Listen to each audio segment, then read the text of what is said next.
வணக்கம் நண்பர்களே, daily focus update சேனலில் சப்ஸ்கிரைப் பண்ணாதவங்க சப்ஸ்கிரைப் பண்ணிவிட்டு வீடியோ கண்டினியூ பண்ணுங்கள்.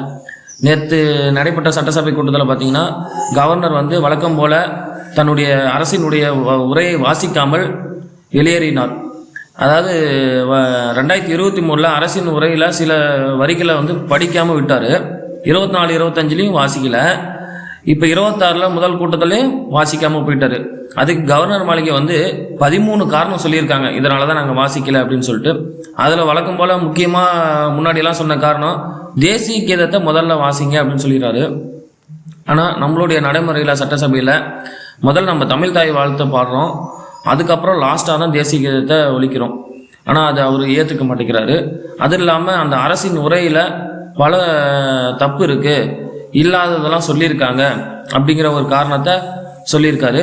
இதுதான் கவர்னர் உரையை வாசிக்காததுக்கு காரணமாக ஆளுநர் மாளிகை சொல்லியிருக்காங்க. இது என்னதான் இருந்தாலும் ஒரு அரசியல் அமைப்பு சட்டத்தின்படி இது தவறு தான். ஏன்னா அரசு செயல்படுத்தி, அதாவது அரசு தயாரித்து கொடுக்கக்கூடிய உரையை கவர்னர் சட்டப்படி பார்த்தீங்கன்னா அரசியலமைப்பு சட்டம் 176 சட்டப்பிரிவின்படி கவர்னர் வாசிக்கணும். பட் அவர் வாசிக்காமல் போகிறது அரசியலமைப்பின்படி சட்டம் தப்பான ஒரு விஷயம். ஓகேயா, இது ஏற்றுக்கொள்ள முடியாத ஒரு விஷயம்தான். நெக்ஸ்ட் ஜனநாயகன். இளைஞர்கள் நிறைய பேர் எதிர்பார்த்துட்டு இருக்காங்க. இளைஞர்கள் மட்டும் இல்லாமல் மக்களே நிறைய பேர் பார்க்க ஆரம்பிச்சிட்டாங்க. என்ன காரணம்னா அந்த அளவுக்கு இப்போ பிரபலம் ஆயிடுச்சு. ஏன் வெளியிடலன்ட்டு உயர்நீதிமன்றத்தில் படக்குழு வழக்கு தொடர்ந்தாங்க. அதற்கு தனி நீதிபதி உத்தரவு கொடுத்தாங்க. என்னன்னா சென்சார் போர்டு உடனே சான்றிதழ் கொடுக்கணுன்ட்டு. ஆனால் அதை எதிர்த்து சென்சார் போர்டு தனி நீதிபதியினுடைய உத்தரவை எதிர்த்து தலைமை நீதிபதிக்கு மேல்முறையீடு பண்ணாங்க. அதை எதிர்த்து இவங்க என்ன பண்ணாங்கன்னா உச்ச நீதிமன்றத்தில் போய் படக்குழு வழக்கு தொடர்ந்தாங்க. ஆனால் உச்ச நீதிமன்றம் இதில் நாங்கள் தலையிடலன்னு சொல்லிட்டாங்க. அதனால் தலைமை நீதிபதி உத்தரவுக்காக நேற்று எதிர்பார்த்துட்டு இருந்தாங்க. ஆனால் அதில் எல்லா வழக்கையும் வாதங்களையும் கேட்டுட்டு தீர்ப்பை தேதி குறிப்பிடாமல் தள்ளி வச்சுருக்காங்க. அடுத்து தீர்ப்பு எப்போ வரும்னு தெரியல. அதுக்கப்புறம் தான் ஜனநாயகன் கூட ரிலீஸ் ஆகிற தேதி நம்மளுக்கு தெரியும். என்னங்க, எல்ஐசியில் எவ்வளோ மக்கள் பணம் போட்டிருக்காங்க, எல்ஐசி நம்பி தான் போட்டிருக்காங்க. ஆனால் அதுலேயும் முறைகேடு நடக்குதுன்னு பார்த்தா இது எப்படி ஏற்றுக்கிறதுனே தெரியல. மதுரையில் எல்ஐசி ஆஃபீஸில் ராம், கல்யாணின்னு 2 பேர் ஒர்க் பண்ணுறாங்க.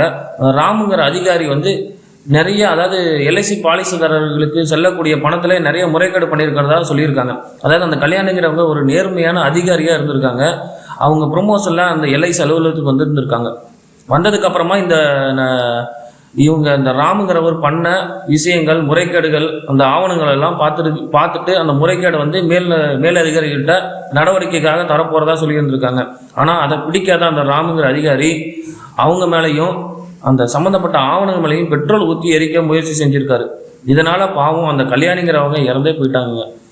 ஆனால் இந்த சம்பவத்தில், அதாவது அவங்க இறந்ததில் சந்தேகம் இருக்குன்னு சொல்லிட்டு அவங்க மகன் புகார் அளித்ததை தொடர்ந்து போலீஸாருடைய தீவிர விசாரணையில் இந்த ராம் தான் இதெல்லாம் பண்ணியிருக்காரு அப்படிங்கிற விஷயம் 1 மாதத்துக்கு அப்புறம் தெரிய வந்திருக்கு.